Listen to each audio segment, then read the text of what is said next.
que recruteur, on reçoit plein de lettres de motivation. Souvent dans les lettres de motivation, on va trouver soit un résumé du CV, soit tout un tas de banalités, de compliments plus ou moins vagues. Finalement, souvent on sent que les candidats ils ont eu du mal à rédiger cette lettre de motivation. C'est vrai, c'est un exercice fastidieux, difficile, compliqué. Et moi, je vais vous expliquer dans cette vidéo justement comment rédiger une bonne lettre de motivation, mais pas n'importe quelle lettre de motivation, c'est comment rédiger la lettre de motivation qui tue. Alors, cette lettre de motivation qui tue, elle est particulière, elle a certaines caractéristiques, et c'est ce que je vais vous expliquer maintenant.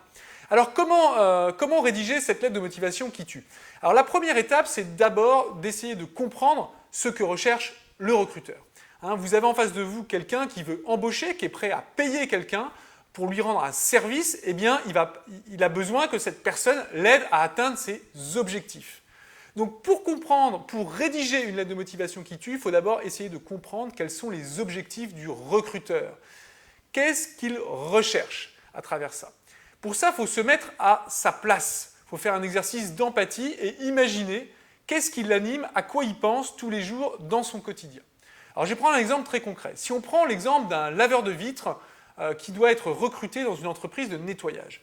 Eh bien, ce laveur de vitres, s'il veut rédiger une bonne lettre de motivation, il faut d'abord qu'il essaie de se mettre à la place du directeur de cette entreprise de nettoyage. Alors, à votre avis, à quoi pense nuit et jour le directeur d'une entreprise de nettoyage?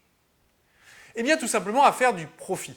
Parce qu'une entreprise, ça vit. Pour vivre, ça a besoin d'argent, ça a besoin pour se développer de faire des bénéfices. Et donc, le rôle du directeur d'une entreprise de nettoyage, eh bien, c'est de faire des bénéfices à son entreprise pour qu'elle puisse continuer à vivre, continuer à exister et à se développer. Ce n'est ni bien ni mal, c'est une réalité. Un directeur d'entreprise est avant tout là pour faire du profit à son entreprise. Alors, si ce directeur de nettoyage est là pour faire du profit, comment le laveur de vitres peut-il aider ce chef d'entreprise à faire du profit et à gagner de l'argent? Alors, pour faire du profit, il y a deux manières. Soit vous développez votre chiffre d'affaires, donc vous gagnez plus d'argent, vous vendez de nouveaux contrats, ou soit vous réduisez vos charges, vous faites des économies. Alors évidemment, le laveur de vitres, lui, c'est difficile d'aider le chef d'entreprise à signer de nouveaux contrats, parce qu'il n'est pas commercial, ce n'est pas sa formation. Par contre, un laveur de vitres, il peut tout à fait aider le chef d'entreprise à réduire ses charges. Alors une fois qu'on a dit ça, il faut se demander, mais quels sont les postes de charge les plus importants dans une entreprise de nettoyage? Alors en fait, il y a 3 postes de charge extrêmement importants dans une entreprise de nettoyage. Le premier poste de charge, ce sont les hommes, c'est la masse salariale, ce sont les salaires. Le deuxième poste de charge, ce sont les produits d'entretien, les produits de nettoyage, le pchit-pchit qu'on met sur les vitres pour les nettoyer. Et puis le troisième poste de charge, eh bien, c'est la flotte de véhicules, parce que pour aller nettoyer les vitres, eh bien, les laveurs utilisent des voitures. Et ces voitures, il faut les acheter, les entretenir, les assurer, et tout cela a un coût. Donc maintenant qu'on a donné ces 3 postes de charge, eh bien, le laveur de vitres qui doit écrire sa lettre de motivation, il doit se demander comment moi, je peux aider mon directeur à réduire ces 3 postes de charge. Comment je peux l'aider à réduire la masse salariale? Comment je peux l'aider à réduire la consommation de produits?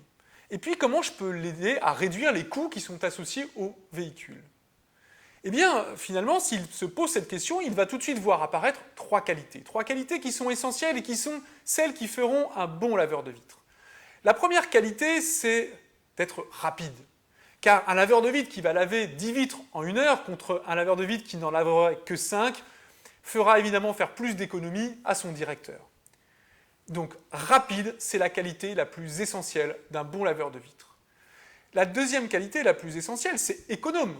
Car un laveur de vitres qui va économiser des produits, qui va réussir à laver 10 vitres avec seulement 1 litre de produit contre un autre laveur qui utiliserait 2 litres, quant à lui, eh bien va également faire des économies substantielles à son entreprise et donc va lui permettre, encore une fois, d'atteindre ses objectifs. Économe, rapide. Et puis la troisième qualité, c'est d'être soigneux.